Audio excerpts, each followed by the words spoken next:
If you want to use Pro Mode on the Xiaomi 17, let me show you what you can do with it and how, of course, we can find it. So in order to find it, it is pretty straightforward. Once you open the camera, then over here on the left side, we can find the dedicated Pro Mode. Now, before I actually begin with these parameters that we can see over here, it is worth noting that we also have a Video Pro Mode, which we can activate by tapping on this camera that we have here in the bottom right corner. Over here we also have different parameters that we're going to go through, so be sure to check them out if you are interested in recording a video using the Pro Video Mode. Now, let's talk about these parameters that we have in here. So first we have EV, which is exposure, and over here we can move left and right in order to adjust the overall brightness of your image. It's just a quick way to make your photo lighter or darker, and this is the only parameter that cannot be set to automatic, so if you want to reset it, you want to set it to 0. Then we have S, which is the shutter speed, and it decides how long the camera sensor is open to capture light. Slow shutter speeds let in more light, which is good, for example, for night shots, but on the other hand, it can blur motion, while fast speeds freeze action.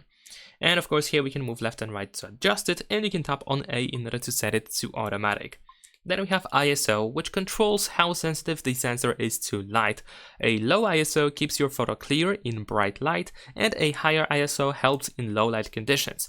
But of course, if you add too much of the, if you use too much ISO, if it's too high, then you can add grain or noise to your photos, so you want to be aware of that. Here, of course, we can also move left and right and tap on A in order to set it to automatic.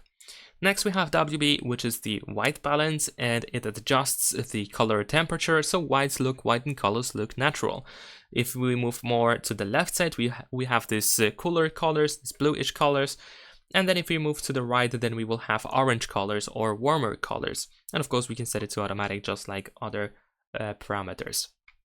And finally we have F, which is the focus, and it allows you to set exactly what should be sharp in your photo. If you set up to lower values, then you focus just on what is in front of the camera and or on the macro objects and subjects. But if you move all the way to the right side, then of course the focus is more on pretty much everything that is also in the background as well. And of course we can set it to automatic too. Besides these standard parameters, we also have this button here on the left side, which actually has a couple of more options. Like for example, we can adjust the contrast. We have the cold and warm adjustment, which apparently, you can treat it pretty much like the white balance, but for some reason this one is separated. We have the cyan/magenta balance, we have the saturation and the sharpness. And besides that, here we have, of course, camera filters. We can enable 50 megapixel camera. We can switch to the RAW format or ultra RAW format. And besides that, we have parameters, the parameter presets. So if you tend to often change your parameters, but you wish to have certain presets saved so you can easily get back to previous parameters, and then you can use these presets. You can easily create your own presets over here, and you can quickly switch between them depending on a scenario, depending on the situation, and what type of photography you want to make at a given moment. And that is pretty much it. Leave a like and subscribe.